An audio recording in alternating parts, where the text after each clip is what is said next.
Welcome back to the And Go podcast. I am one of your hosts, Michael, joined by Bill. Hey. And Brian. Hey, what's up? On this very special episode, we're going to talk about RPGs. That should be a lot of fun. Yes. Brian, I think this was something that you feel really passionate about, so why don't you... Well, I started... there's a game that came out, indie game, called Disco Elysium. I'm hoping I'm not butchering the pronunciation of that, as I tend to do. And it just re-sparked my interest in the whole genre of RPGs. It's basically an old school... it's sort of... The gameplay ain't really there, but the actual system is Dungeons and Dragon-esque. You know, tabletop RPGs.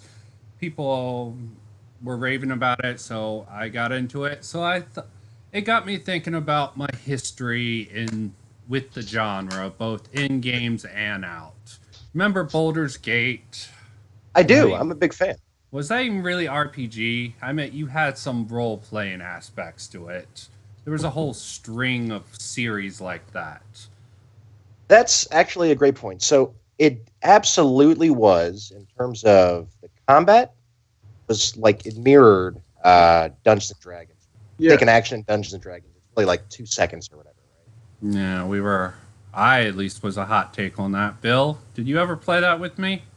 Yeah, I think we all played it at Mike's at one point or another. I was wondering when we would kind of get to that, and we got to it early. Man, it's really difficult, especially nowadays, to define like what fits into like your RPG like category, because it's kind of like, I don't know, stratified so much into like different categories of like, in subcategories of, there's action RPGs and JRPGs and all these things. So I was wondering like, which ones you were going to kind of include. Well, yeah, that's a great question. Would you still consider Diablo to be an RPG? Oh, absolutely. It has those elements, and you can get into certain roles. Diablo 2, Diablo 3. Now I'm just listing off names and numbers, which ain't very entertaining, but yes, all that fun stuff. But then, on the other side of that, you could make an argument for like Devil May Cry being an RPG. Diablo's an RPG. What different? They both have gear that you can pick up and swap out. Neither game really have you making decisions. I will go against the Devil May Cry because the character has a fixed personality. You can't invent a story for personality, no real choices. Is there even a basic stat management system? That I don't know. Can you miss a hit? Devil May Cry? Good question. I think that's losing a narratively crafted story for you. I think falls outside that realm. Okay, no, that makes a lot of sense to me. I think the inclusion of stats and their impact on your kind of what makes an RPG. Take a Dragon Age series. You can choose what to do. You can choose the dialogue you use. It has a narrative to it, as all RPGs do, a campaign, but you choose how to implement it. In some games, this comes back to also I was looking at an H-Bomber guy recently, and he basically did Fallout 3 is garbage, and this is why. I went through that video recently, and I disagreed with him on a lot of points, but he was also sort of a fanboy of the original Fallout. And I'm like, okay, I didn't have that experience. I was not a PC master race, as Yahtzee puts it, to get that experience. So Fallout 3, yes, you don't have much choice in the beginning. In fact, it was a deeply flawed game, but for what it was, for the consoles, was good. And we got a true, almost PC freedom of choice in Fallout New Vegas after that, as bugged as that was. Yeah, no, I never played the original Fallouts. I saw my cousin playing them a few times, but I never actually played them myself. So I agree with everything. Yeah, I think anybody who tries to trash Fallout is just looking for shock value, to be honest. Sure. There was I think a kind of a change in game style from the original PC games to Fallout 3, but in context and time and like you said, the equipment, Fallout 3 was a masterpiece. I mean, it was just kind of, I don't know, like. I mean, you can have criticism for it. But yeah, sure, and there was like anything of that size and that style of gameplay, it had its bugs and it had its issues, and there was things that they probably could have cleaned up in the storyline. But I mean, the thing was massive, allowed for hours and hours of gameplay. It was pretty. I mean, I don't know. There's I think there's far more on the good side that outweigh any of its flaws, at least for me. I agree, and I know Fallout 4 gets a lot of shit. Some of it I kind of understand. I mean, it was definitely more of the same. Yeah. But you kind of want that, right? It was a winning formula. Exactly. And I'm sure we'd be complaining if it was something drastically different.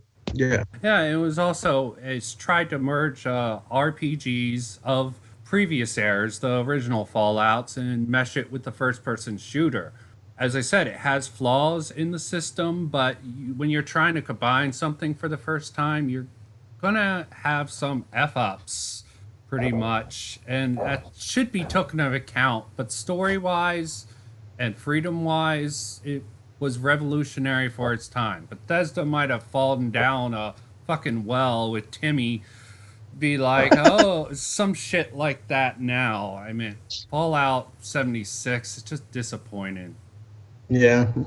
Okay, yes, it's a role-playing game, but with no storyline. Yeah. It's trying to beat. It's the same thing that all these big companies get.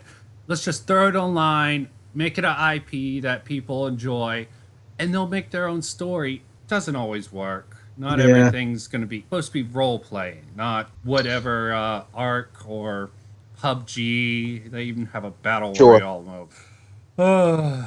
It was very much a fuck you, you'll buy it kind of thing. I did buy it, but I mean, I don't know if I'd go that far, at least on 76. I think it was kind of like they felt that same, like, push and pull that they get from I think that especially plagues a lot of like RPGs is the like, do you take it online, like an MMO, or do you give that like really immersive like single player experience? And I think a lot of game genres have struggled with this in the last decade of like, do you focus on online play or do you focus on like a single player immersive experience with a good storyline? And I feel like there's been outcry and criticism over both. So I think that they put out Fallout 4. They knew that it was going to take a long time to make another sequel, as it did from 4 to 3, and they put out 76 as a way to be like, well, everybody keeps asking for this MMO version of Fallout, of the Fallout like universe, so that was this kind of their like half-assed attempt at trying to give people that. And I don't think it worked, but I think that was more what they were kind of going for. It almost felt like they were like testing the waters to see whether or not they should like fully develop a game in that style. I mean, they could have done much better. And what was the other massive fuck up? I think it was Diablo. One thing before we navigate away, I just want to go back to the whole Baldur's Gate. It's really hard to translate the tabletop onto any platform because it's difficult to work in through the beauty with D&D. I think you can do anything. You can try to do whatever you like, obviously limited by game. You'll never have that. Yeah, that's why I was interested in Disco Elysium. Basically what everyone was talking about, they were saying it was a truer RPG experience because of so many things. I didn't really feel that when I was playing it. It is a very interesting branching thing, and I've only scratched the surface on the game. I've beaten it once, but I let my partner get shot, and I had a little orphan boy who's been calling me a pig the whole fucking game. Basically helped me for the last part where it just ended like that. I'm sure there's more endings to it and more paths to explore, so I'm curious to get back into it. So maybe it is going to be a truer RPG experience. And I'm hoping to see more games like that. Oh, that brings me to another point. What bad RPGs you saw out there that you liked the mechanics of? I think The Last Remnant, which basically was an RPG where you put squads together and their abilities sort of synergized. The game was horrible, if you remember The Last Remnant, if I even have the name correct. I never played it. Okay. But I found that mechanic it's more to the game mechanics of that. Any of you guys come across games you're like, damn, this game is shit, but I like the sort of little system they set up. I feel like I'm pretty selective with the RPGs that I play to begin with, so I haven't played, I would say, a ton of them that, just randomly. The other thing is normally what makes me dislike an RPG is in general is the mechanics. So I don't think I've ever run across like one where I've liked the mechanics but disliked the game. If that makes sense. The only one that comes to mind for me is Pillars of Eternity, which was like the spiritual successor to Baldur's Gate. I really liked you had your marching order, and I liked the mechanics of combat, but it was kind of a basic story, typical, oh, you're actually some, otherworldly being that has all these powers that you don't find often in the world, So that was kind of cliche, I thought. Not very immersive, but I enjoyed my experience still because of A little piece of history right there. What's like a topic or time frame that you think would make a fun RPG? I just thought something mundane like running a high school, might be a fun RPG or something silly like that. Yeah. I don't know. That's a good question. I feel like there's definitely a lot more to explore with RPGs than they probably have, especially when you get into like the action RPGs. It's one of the reasons I do like Fallout is like there's so much like out there that deals with, swords and shields. It was nice to kind of like have all the RPG elements with like a different skin on it. So that's a good question. I don't know. I'd have to think about that for a while. I agree with that too. Yeah, getting out of the sword and shield era was enough. Yeah. Not that I dislike it. I love Elder Scrolls, even like as far as it's kind of like a sister game to Fallout. But I think that was just why I personally liked Fallout so much, was that it kind of like reskinned it with like using futuristic stuff and guns as weapons and things that made it a little bit more interesting for me instead of playing the same thing over and over. Totally agree. And you know me, I'm a big first-person shooter guy. So it was nice to have that element of immersive story, decision making, and you could blow someone's freaking head off. Yeah. VATS was available, but you didn't have to VATS. I like VATS, but you didn't have to. And you could like improve your like hip fire and stuff that made it a better like first-person shooter if that's the way you wanted to play, which I absolutely. I definitely appreciated. And I think that's why it had so much appeal, because it could bring in first-person shooter out, like it still had to satisfy the... Yeah. What game was this? Still talking about Fallout. It's just kind of turning into a love letter to Fallout. We're going to be known as the Fallout Fanboys. Fallout Fanboys? Rename. This is the Fallout Fanboy Podcast. All your Fallout news. I think what you touched on earlier, though, was kind of interesting in passing there, Brian, was like that may be what like creates like the category of RPG is actually, I don't even know if it's so much the like decision making in the way you progress the story, but the idea that your character changes over time, whether it's through like a progression tree of like abilities or through like leveling up to experience. Because when you think about it, a lot of games, like your character that you play as is that like that kind of static character throughout the game. Like you might get different weapons or have like different levels that your character has to go through. But what sets apart an RPG, it really is that progression. And I think that the ones that people think of as more of a quintessential RPG allows more freedom within that like tree to like build out a character. But I think that, like the more I'm thinking about it as we're talking, like it seems like for me most of the games that I think about fit into the category of RPG are the ones that allow you to like change your character over time and like actually like gain experience points of some kind. Yeah, no, that's a great point. Yeah, it's a very sticky issue. Like think about JRPGs like Final Fantasy. You can role play as that character. You can manipulate how they play, and you can make limited choices. But the JRPG experience, I think, is further away from RPG experience than some more American mainstream choices. But they're still RPGs. You have to role play as those characters. and you get to decide who's in your party Party. or whatever. So you can go about. Yeah, I definitely agree with you guys. It's all about you have control over playing the game. Okay, now let's just get this debate out of the way. Best Final Fantasy game.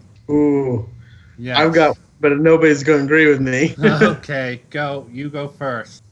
Tactics, man. I don't know why, but Final Fantasy Tactics, like the storyline was great. I loved the gameplay, and it drew me in. It really did. Even the remake or whatever you want to call it, the sequel, the one on Game Boy Advance. But to me, Final Fantasy, I have to go with Tactics.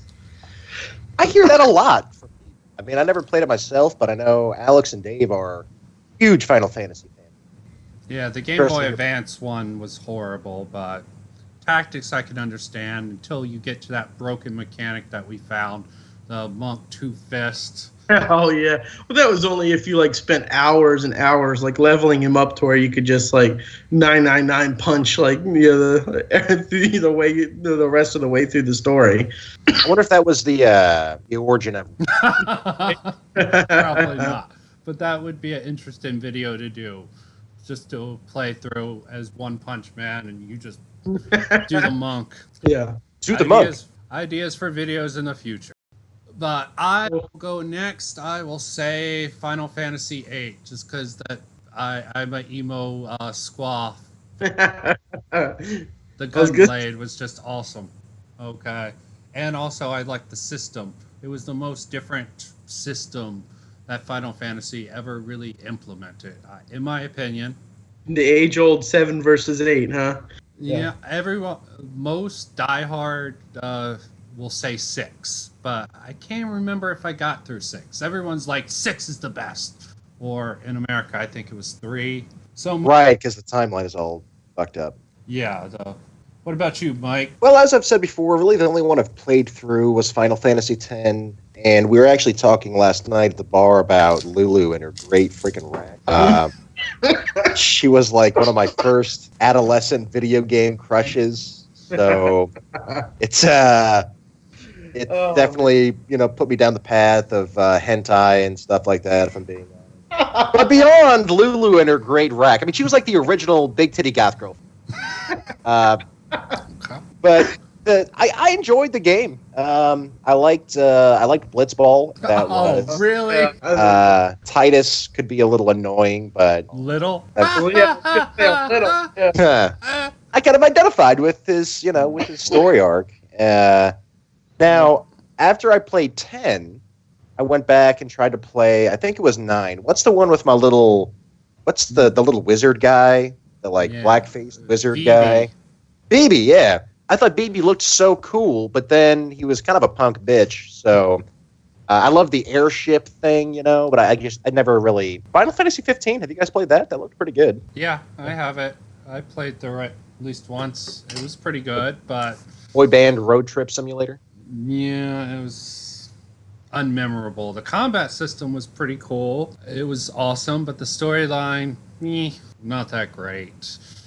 I put Final Fantasy VIII, so who am I to judge? Let's go on the flip side of that. Were there any Final Fantasies that did not like that were disappointing? Of course. 13. 13 was god awful trash. That I could not do it.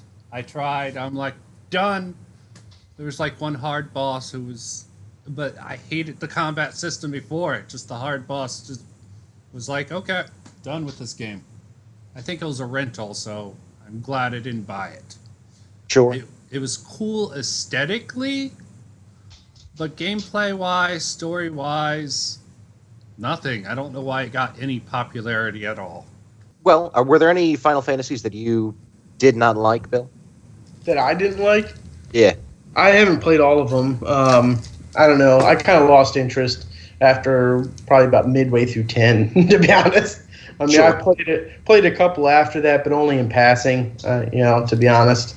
So I liked 7, 8, and 9, and Tactics was, like I said before, was my favorite. And I went back and played some of the handheld ones and, originals on NES and SNES. But But yeah, no, I kind of lost interest. So I haven't played all of them to really know. I know 10, what was it, 10-2 or whatever. Oh, yeah. I actually played it. I was that big of a fanboy back in the day. Yeah. At 11, but my PC wouldn't run it at the time. I actually still have a sealed copy of 11 that came with like the hard drive or whatever for the PlayStation. Oh, nice. Yeah, I never actually got to play it. But So let's move on to the best. I've already said Disco Elysium is what interests this spark debate. Any series that we haven't mentioned that you think needs to be brought up for this conversation? Well, my big one was Pillars of Eternity, because I was really excited when it came out. But Ogre Battle 64.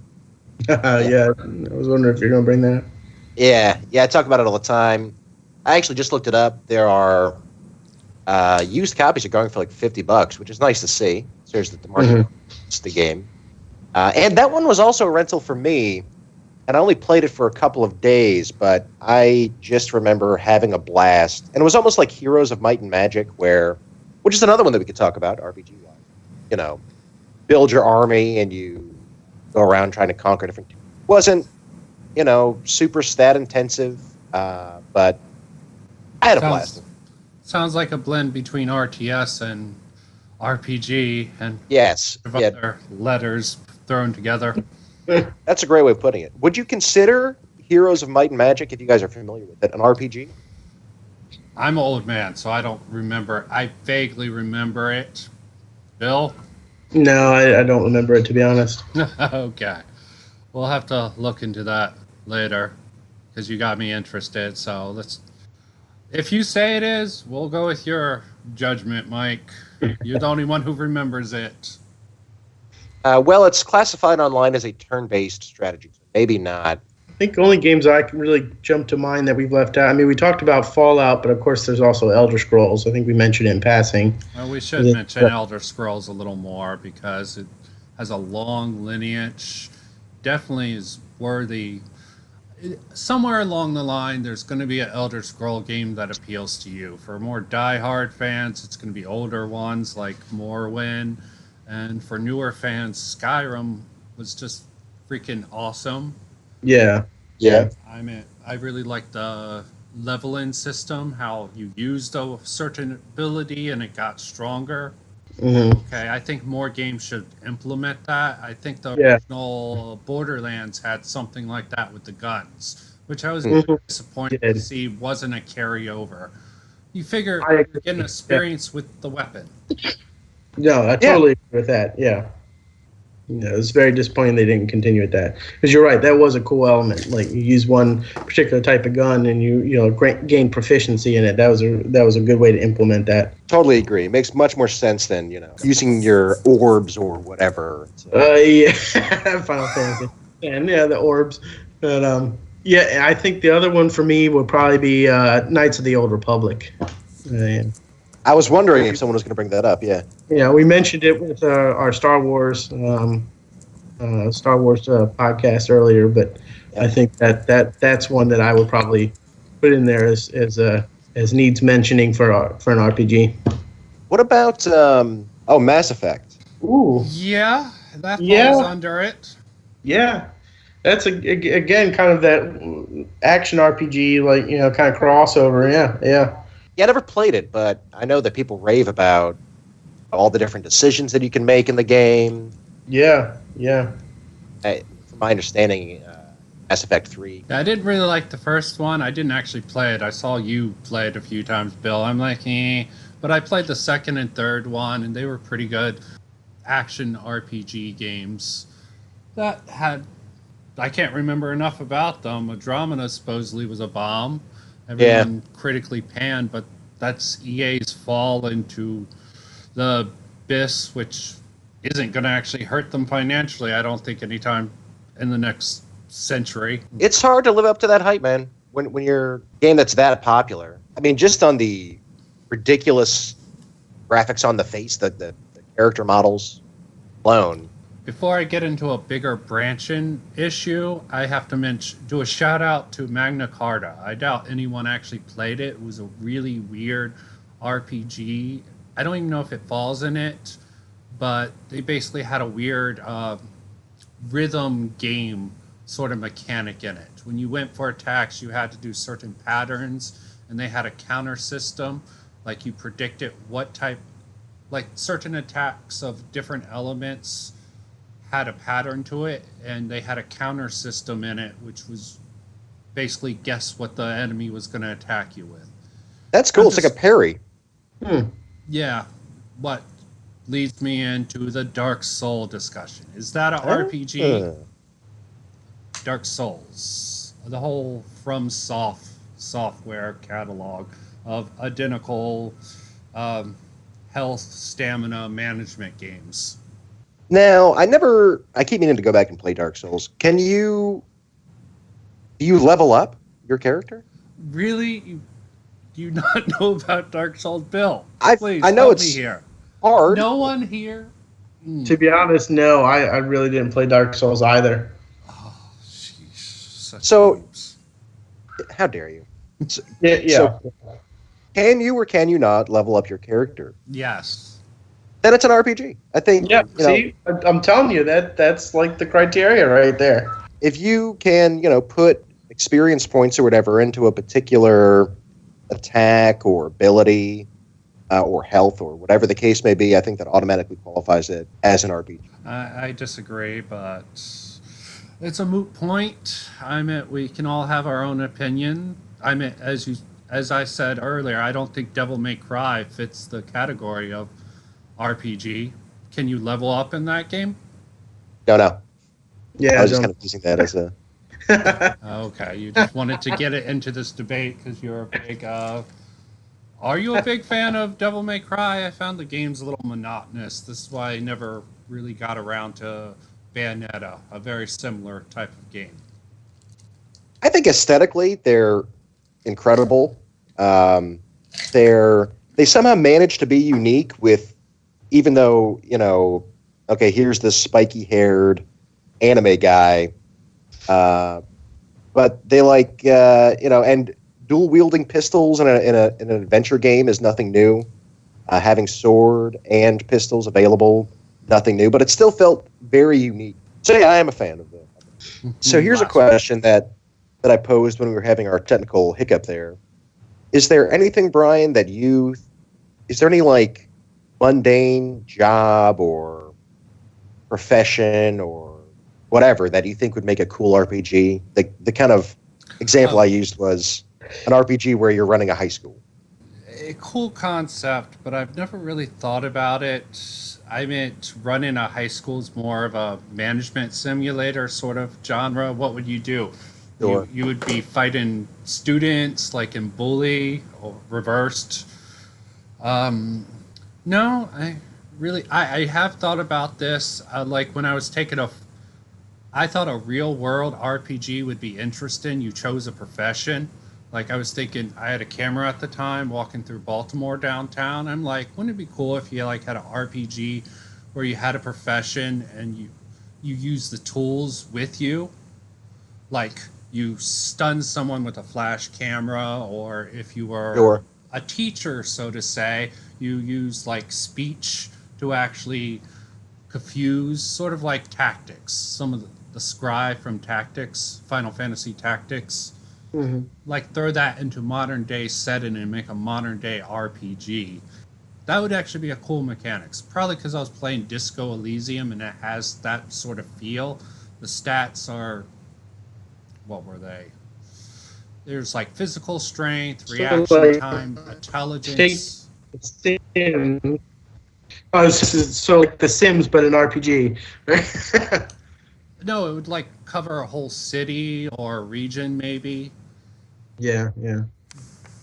Well, that brings up another point. If any of you guys, probably the last point, if you guys made an RPG, how would you make it? It's a good question. Okay, I'll give you guys some time to think about it. Basically, I really like Magna Carta. My previous idea was because you went to teachers to learn new schools for arts. I would go off of sort of that. Basically, you, like if you were a druid or druid type character in this world, you would meditate when you saved out, and depending on when you came back, you would get certain points. There would be certain stop place that would get you experience. And I would also work in the sort of, if you work with a certain weapon, you would gain experience in that weapon. I don't even think there would be really levels for your character. I would probably try to... I think there was a game that tried to do that. This is just getting rambly now. Well, Go ahead, Mike. I was going to say, to answer your question, I would take the party building system of Baldur's Gate, not the action RPG Baldur's Gate, the OG Baldur's Gate, and mix in the decision making that you would find in like a Fallout. And I would, even though it probably wouldn't sell well, I would try to make something that's a little different from your typical RPG. Again, just putting your character in, maybe it's like a racing team. Maybe it's a squad of fighter pilots or something like that. Just something different. I do love the more you use a weapon, the more proficient you get. That's how you level up. Yeah. I was going to say the same thing. I'd like to see more of that. I think I'd probably go with the action RPG, the Skyrim Fallout, just because of the level of freedom it gives you, and it gives to play different ways through the same game. Whether you want to make it more of a shooter or a slasher, or if you want to play, like you said, like using the VAT system in Fallout, if you want to make it more like a more traditional, or what's thought of as traditional RPG. So I would probably choose the action RPG as like the base, but I really like that idea of like using, like if you use a certain type of gun all the time, like you level up in it automatically. I really like that idea. Or if you're like, want to build endurance and you spend a lot of time running or something like that, that levels up your endurance. I think that would be a cool element to add to something like a Fallout. It's just a different take on the classic formula. Yeah. And I'd be remiss if I didn't just mention how excited I am for Diablo 4. Yeah. Because they're going back. Okay, you're breaking up, so I'll come down. My biggest gripe with Diablo 3 was that it just felt a little too. I mean, I remember I actually just played through Diablo 1 again last summer. It's a dark fucking game, man. Yeah. Even Diablo 2 got a little bit more cartoony. Probably to appeal to a slightly younger crowd. There were still like, torsos on spikes and just a lot of really dark imagery. That was missing. No problem. Yeah, I'll be back. Yeah. Well, thanks for listening, guys. This has been And Go's RPG podcast. I'm sure we'll revisit this topic in some shape or form later. Don't forget to leave a nasty comment about your favorite RPG that we forgot to mention. All right. And how much you disagree with our takes on the genre. It's complete garbage. Yeah. These guys don't know what they're talking about.